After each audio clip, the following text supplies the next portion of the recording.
அது ஒரு பரபரப்பு செய்தி. ஆனால் உங்களது மட்டும் ஷாக்கிங் செய்தி. நான் சொல்லக்கூடாது, நான் ஒரு பெரிய இடத்துல இருக்கேன் நடிகரோட, அடி பாவி இப்படி பண்ணிட்டாங்க. புலன் விசாரணை கேப்டன் பிரபாகரன் செம்பருத்தி என இயக்க ரேஸில் முன்னணி ஓட்டக்காரர். ஹாலிவுட் பட உழைப்பை தமிழ் படங்களில் நேர் செய்தவர். பார்க்க பார்க்க பிடிக்க வைத்தவர். இவரது இயக்கப்பட்டியல் 2015 நின்று போனது நல்ல பட ரசிகர்களின் சாபம் என்றுதான் கூற வேண்டும். ஆனாலும் சிலருக்கே வாய்த்தது போராட்ட குணம். தனக்காக அல்லாமல் பிறருக்காகவும் எளிமையானவர்களுக்காகவும் உழைப்பவர்களுக்காகவும் முன்னிற்பது காலத்தின் அவசியம் அல்லவா? இவர் பார்க்காத சங்கங்களே இல்லை எனலாம்.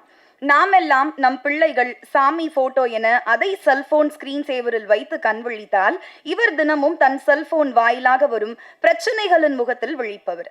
தன் போராட்ட குணத்தால் அன்பையும் பகையையும் ஒரு சேர சம்பாதித்துக் கொள்பவர். ஆனாலும் ஒரே குடும்ப உறுப்பினர்கள் தான் என்பதால் நாளை பகை மாறி அனைவருக்குள்ளும் நேசம் பூக்கலாம் அல்லவா? நற்கனிகள் விளையும் என்ற நம்பிக்கையோடு பேச அழைக்கிறேன் தென்னிந்திய திரைப்பட தொழிலாளர்கள் சம்மேளனத்தின் தலைவர் திரு RK செல்வமணி அவர்களை.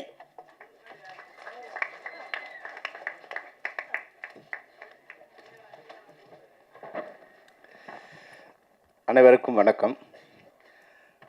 தொகுப்பாளர் பேச ஆரம்பிக்கும் போது ஒரு குவிஸ் மாதிரி, என்ன இருக்குமா அவங்களுக்குமா எல்லாருக்கும் ஒரு டவுட் இருக்குது. ஆனால் என்னை அழைக்கும் போது நான் எப்படி வெளிப்படையாக இருக்கணும், அது மாதிரி என்னை அழைக்கும் போது என்ன தான் கூப்பிட்றாங்கன்னு எல்லோரும் தெரிஞ்சிடுச்சு. அந்த வகையில் ரொம்ப நன்றி. உண்மையாகவே இந்த மேடையில் இருக்கிற அனைவருக்கும் மாலை வணக்கம், இரவு வணக்கம். படம் ஆரம்பிக்கும் போது நான் படத்தை நான் பார்க்கவே இல்லை. இதை பற்றி எனக்கு இன்னுமே தெரியாது. தேவானி ஃபோன் பண்ணாங்க, படம் பார்க்க கூப்பிட்றாங்க. வேறரசு என்னை இருந்து கூப்பிட்டு வந்தார். நான் அப்புறம் சொன்னேன், வேறு யாரோ இப்போ ராஜா வேறு கூப்பிட்டாருன்னு. இல்லை சார், அதுவும் எல்லாம் ஒன்று தான் அப்படின்னாரு. ராஜாவாக தான் எனக்கு தெரியும். இங்கே தான் சிவா ஆறுமுகம்னு வேறு பேரில் படம் இருந்தது. உண்மையாகவே இந்த படம் சாங் பார்க்க ஆரம்பிக்கும்போது ஒரு ப்ளசண்ட்டாக இருந்தது. ஒரே இறைச்சலமாக இதுவாக இருந்த படத்தில் பார்க்க ஆரம்பித்த ஒரு 1வது நிமிஷத்துலேயே அதுக்குள்ளே ஆடியன்ஸை உள்ளே எடுக்கிற மாதிரியான ஒரு ஷார்ட்ஸ் அவ்வளோ அழகாக இருந்தது. உண்மையாக ஃபஸ்ட்டு வாழ்த்து யாருக்கு சொல்லணும், கேமராமேனுக்கு தான் அந்த ஃபஸ்ட்டு வாழ்த்து சொல்லணும். அவர் பியூட்டிஃபுல்லாக பண்ணியிருந்தாங்க, ரொம்ப பியூட்டிஃபுல்லாக ப்ளசண்ட்டாக கண்ணுக்கு இனிமையாக இருந்தது. அப்புறம் அந்த இசை மெலோடியாக ஒரு சாங்கு, இது மெலோடி மாதிரி இருக்குது அப்படின்னா அந்த ட்ரெய்லர் பார்க்கும்போது பியூட்டிஃபுல்லாக அந்த ரீ ரெக்கார்டிங் இப்போ மியூசிக் டைரக்டரில் மிகச்சிறந்த ரீ ரெக்கார்டிங் கொடுத்துருக்காரு நரேன். ரொம்ப சூப்பர் அழகாக பண்ணியிருக்காங்க. அப்புறம் நடித்த எல்லாருமே, படத்தில் நடித்த ஹீரோ விஜய் அஜித் ரெண்டுத்தையும் சேர்த்து விஜித்னு வச்சுருக்காருன்னு நினைக்கிறேன். எனக்கு ஆனால் அவர் பார்க்கும்போது கார்த்திகை பார்த்த மாதிரி இருந்தது. ஒரு ப்ளசண்ட்டான ஒரு ஸ்மைல். நீங்கள் நிச்சயமாக தமிழ் சினிமாவுக்கு நீங்கள் ஒரு நல்ல ஹீரோ வருவீங்க. நிச்சயம் இப்படியே நீங்கள் ஒரு அன்பாகவும் பணிவாகவும் இருக்கணும். எவ்வளோ உயரத்துக்கு வந்தாலும் தேவயானி மாதிரி நீங்கள் 100வது படத்தை தொடர்ந்தாலும் வாசலில் நின்று வரவேற்ற ஒரே ஹீரோயின் தேவயானி தான். அது மாதிரி நீங்கள் வரவேற்கலாம் கூட பரவாயில்ல, வணக்கம் சொல்லணும். நீங்கள் 100வது படத்தில் எங்களுக்கு வணக்கம் சொல்லணும். அவ்வளோ அழகாக இருந்தது. அதுபோல் ஹீரோயின் பேர் கண்மணி, அழகான தமிழ் பேரில். இப்போ ரொம்ப நாள் கழிச்சு ஒரு பேர் தமிழ் பேரில் ஒரு கண்மணின்னு ஒரு ஹீரோயின் பார்த்தோம். ஒரு ப்ளசண்ட்டான ஃபேஸாக இருந்தது. இல்லை, இந்த படம் நம்ம சொல்லுவோம் நல்ல படம் வரணும்னு. ஆனால் நல்ல படத்தை ஓட வச்சா தானே நல்ல படம் வரும். இப்போ இந்த படம் பார்த்தோம். நிச்சயமாக ஒரு சமூகத்துக்கு என்ன மாதிரியான ஒரு படம் வேணுமோ அது மாதிரி ஒரு படம் பண்ணியிருக்காங்க. இந்த படத்தை ஓட வச்சாதான் நல்ல படத்தை அடுத்தவங்க எடுப்பாங்க. இல்லைனா வேறு மாதிரியான படங்கள் தான் வர ஆரம்பிக்கும். ஒரு கமர்ஷியல் அப்போது படம் எடுக்கிறவங்களை திட்டி பிரயோஜனம் இல்லை. நல்ல படங்கள் வரும்போது அதை பார்க்க வைக்கிற இல்லை பார்க்குற ஆடியன்ஸ் இருந்தால் தான். இப்போ சொன்னாங்க, தேவயானி சொன்னாங்க, நீங்கள் ஒரு ஷோவில் எடுத்துட்டாங்கன்னா அது யுவராஜ் கையில் இல்லை.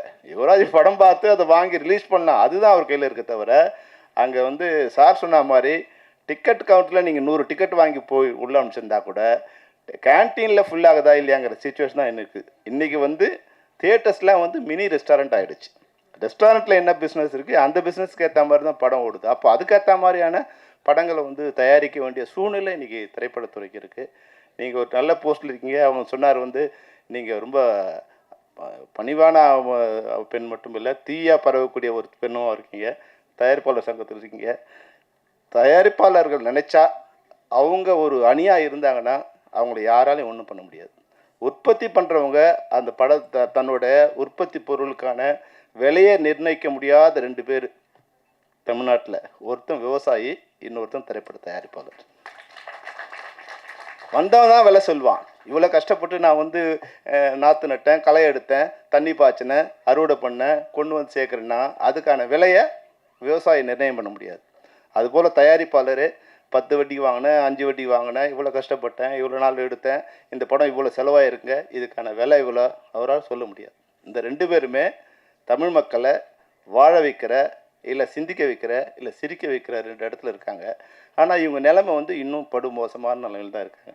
இதை சரி பண்ணணும்னா உற்பத்தியாளர்கள் ஒன்றிணைந்து அது விலையை, அந்த சக்தியை ஒரே சக்தியாக நீங்கள் மாறினீங்கன்னா, தமிழ் குமரன் இங்கே இருக்காங்க, எங்களை திட்டாதீங்க.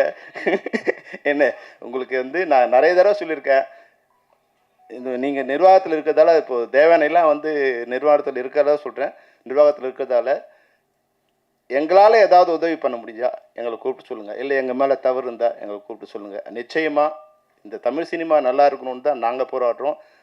எங்களை காப்பாற்றிக்கிறதுக்கு மட்டும் இல்லை, தமிழ் சினிமாவை காப்பாற்றுறது பல வகையில் நான் திரைப்பட தயாரிப்பாளர் சங்கத்துக்கு உதவியாக இருந்திருக்கேன், நிச்சயமாக இனிமேல் இருப்பேன். அதனால் நீங்கள் எது சரி எது தவறு நீங்கள் முடிவு பண்ணி எங்களை கூப்பிட்டு நாங்கள் வந்து பேசுகிறோம். தவறாக இருந்தால் எப்பவும் திருத்திக்க தென்னிந்திய திரைப்பட தொழிலாளர் சம்மேளனம் தயாராக இருக்குது. அந்த வகையில் இந்த படத்தை ஓட வைக்க வேண்டியது உங்கள் எல்லாருடைய பொறுப்பு. ஏன்னா உண்மையாகவே வந்து அவ்வளோ அழகாக அந்த படம் பார்க்கும்போது, தேவயானிமாலாம் பார்க்கும்போது ஒரு ப்ளசண்ட்டாக வனிதா பேசும்போது சொன்னாங்க, ஒரு ஆட்சி மாதிரி வர போகிறாங்க. நிச்சயமாக நீங்கள் கடைசி வரைக்கும் நீங்கள் வந்து சினிமாவில் நல்ல நிலை இருந்துகிட்டே இருப்பீங்க. ஏன்னா நீங்கள் எப்படின்னா ஒரு விஷயம் உங்களுக்கு சொல்லணும்னு நினைக்கிறேன். இப்போது தமிழ் சினிமாவில் வந்து இப்போது நான் ரோஜாவை லவ் பண்ணி கல்யாணம் பண்ணுறேன். அப்போ வந்து அது ஒரு பரபரப்பு செய்தி, அது ஒரு பரபரப்பா, அப்பா ரோஜாவில் சொல்ல முடியும் கல்யாணம் பேசிட்டே இருப்பாங்க. அப்போ குஷ்பு சுந்தர் கல்யாணம் பண்ணாங்க, அது ஒரு பரபரப்பு செய்தி. ஆனால் உங்களுக்கு மட்டும் ஷாக்கிங் செய்தி. நான் சொல்லக்கூடாது, நான் ஒரு பெரிய இடத்துல இருக்கேன் நடிகரோட, அடி பாவி இப்படி பண்ணிட்டாங்க. அதான் வந்து யாருமே வந்து நீங்கள் வந்து எதிர்பார்க்க முடியாமல் ஒரு ஷாக் கொடுத்தீங்க.